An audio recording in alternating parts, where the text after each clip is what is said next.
It follows movie में हम एक एंटिटी को देखेंगे जो लोगों को जान से मारने के लिए उन्हें फॉलो करती है। इससे कोई इंसान भाग तो सकता है लेकिन इससे छुप नहीं सकता। वो उस इंसान को ढूंढ ही लेती है। इससे बचने का बस एक ही उपाय है, किसी के साथ इंटीमेट होना पड़ेगा ताकि ये कर्स उन्हें ट्रांसफर हो जाए और ये एंटिटी उस इंसान को फॉलो करे।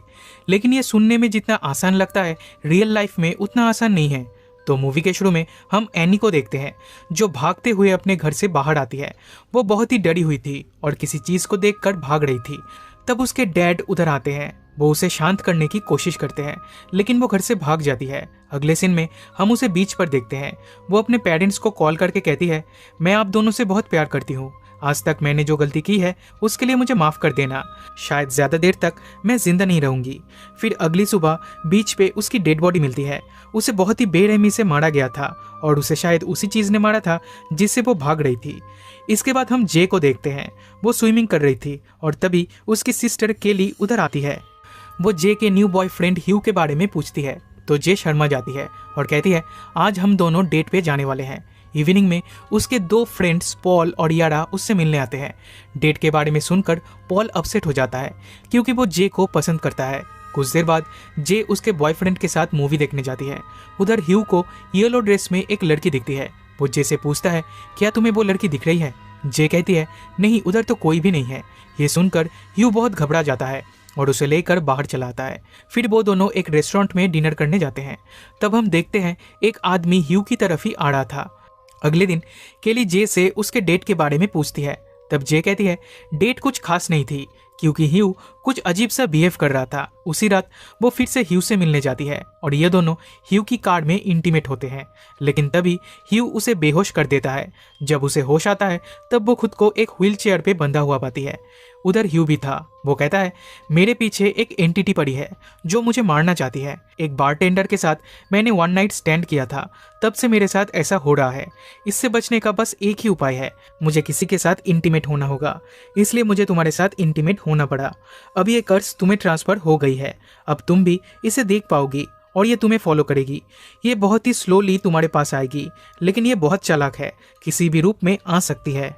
अगर तुम पकड़ी गई तो वो तुम्हें मार देगी, देन फिर से मेरे पीछे पड़ जाएगी और फिर मुझे मारकर उस बारटेंडर के पीछे पड़ जाएगी। इसलिए जितनी जल्दी हो सके किसी के साथ इंटीमेट होके इस कर्स को ट्रांसफर कर देना। इसी दौरान वो एंटिटी उधर पहुंच जाती है और उनकी तरफ ही बढ़ने लगती है। अब जे भी उसे देख सकती है। तब ह्यू उसे लेकर वहां से भाग जाता है और उसके घर के बाहर उसे ड्रॉप कर देता है। जे के फ्रेंड्स आके उसे संभालते हैं। उधर पुलिस भी आती है लेकिन वो ह्यू को ढूंढ नहीं पाते क्योंकि ह्यू दूसरे टाउन से आया था। यहाँ उसे कोई नहीं पहचानता। इधर एक घर रेंट पे लेके वो रहता था। जे को ये कर्ज ट्रांसफर करके वो अपने घर लौट गया है। इसके कुछ दिनों बाद जे स्कूल जाती है जहां एक ओल्ड लेडी हॉस्पिटल गाउन पहने उसकी तरफ ही आने लगती है। जे समझ जाती है ये वही एंटिटी है। वो क्लासरूम से भाग जाती है लेकिन तब भी वो एंटिटी उसे फॉलो करती है। वो हमेशा धीरे धीरे चलते हुए आती है इसलिए भागने में थोड़ी आसानी होती है। वो केली और पॉल को जाके सब कुछ बताती है लेकिन वो दोनों उस पर बिलीव नहीं करते। पॉल कहता है आज रात वो जे के घर पे ही रुकेगा और पूरी रात नजर रखेगा। रात में जे को नींद नहीं आती तो वो नीचे पॉल के पास आती है। वो काउच पे बैठकर टीवी देख रहा था। ये दोनों बात कर रहे थे और तभी कांच टूटने की आवाज आती है। पॉल चेक करके कहता है किचन की कांच टूटी है लेकिन उधर कोई भी नहीं है। वो केली को बुलाने ऊपर जाता है। तब जे किचन में जाती है और उसे वही एंटिटी दिखती है। उसे देखकर वो बहुत डर जाती है और भागते हुए अपने रूम में चली आती है। केली और पॉल भी उधर आते हैं। वो दोनों उस एंटिटी को देख नहीं पा रहे थे इसलिए वो उस पर बिलीव नहीं करते। तब यारा उधर आती है और उसके पीछे वो एंटिटी भी उधर आती है पर जे बालकनी से कूदकर एक प्लेग्राउंड में आ जाती है। कुछ देर बाद उसे ढूंढते हुए उसके फ्रेंड्स भी उधर आते हैं। उनके साथ उनका नेबर ग्रेग भी था। तब जे उसे भी सब कुछ बता देती है। ग्रेग कहता है हमें ह्यू को ढूंढना होगा। इसलिए ग्रेग की कार में ये लोग ह्यू के रेंट वाले घर में जाते हैं लेकिन घर पूरा खाली था। असल में ह्यू यहाँ पे अकेला रहता था। वो अपना कर्ज जे को ट्रांसफर करके चला गया है। उधर कुछ बुक्स पड़ी थी और उसमें ह्यू की एक फोटो मिलती है। पॉल इस जैकेट को देखकर पहचान जाता है। उसे पता है ये कौन से स्कूल का जैकेट है। तो ये लोग उसी स्कूल में जाते हैं और उन्हें पता चलता है ह्यू का असली नाम है जेफ। उसका एड्रेस लेके वो लोग उसके घर पे जाते हैं। तब जेफ जे से माफी मांगता है क्योंकि उसके पास और कोई ऑप्शन नहीं था। वो जे को भी ये कर्ज किसी और को ट्रांसफर कर देने के लिए कहता है। इसके लिए जे को किसी के साथ इंटीमेट होना पड़ेगा। मूवी के शुरू में हम एनी को देखे थे। जेफ ने उसे ये कर्ज ट्रांसफर किया था, लेकिन उसकी डेथ के बाद वो एंटिटी फिर से जेफ के पीछे पड़ गई थी, इसलिए उसे जे को ये कर्ज ट्रांसफर करना पड़ा। अगर जे की भी डेथ हो जाती है तो वो फिर से जेफ के पीछे पड़ जाएगी। ऊपर से ये एंटिटी किसी भी रूप में आ सकती है, इसलिए हमेशा जे को अलर्ट रहना होगा और जितनी जल्दी हो सके इस कर्ज को ट्रांसफर कर देना होगा। अब जे को बचाने के लिए उसके फ्रेंड्स उसे लेकर ग्रे के फार्म हाउस पे आ जाते हैं। उधर ये लोग बीच पे हैंग आउट कर रहे थे और तभी याडा के रूप में वो एंटिटी आकर जे पे हमला करती है। पॉल उसे बचाने की कोशिश करता है पर वो एंटिटी उसे भी चोट पहुंचाती है। दिन सब लोग बोट हाउस के अंदर आ जाते हैं और जे उसे शूट करने लगती है, पर इससे उस एंटिटी को कुछ भी फर्क नहीं पड़ता। जे दरवाजा बंद कर देती है पर वो एंटिटी पॉल के रूप में दरवाजा तोड़ के अंदर आता है। जे फौरन वहां से निकलकर ग्रेग की कार लेकर भागने लगती है। उसके फ्रेंड्स उसे रोकने की बहुत कोशिश करते हैं पर वो किसी की नहीं सुनती। बट अनफॉर्चुनेटली उसका एक्सीडेंट हो जाता है। जब उसे होश आता है तब वो खुद को हॉस्पिटल में पाती है।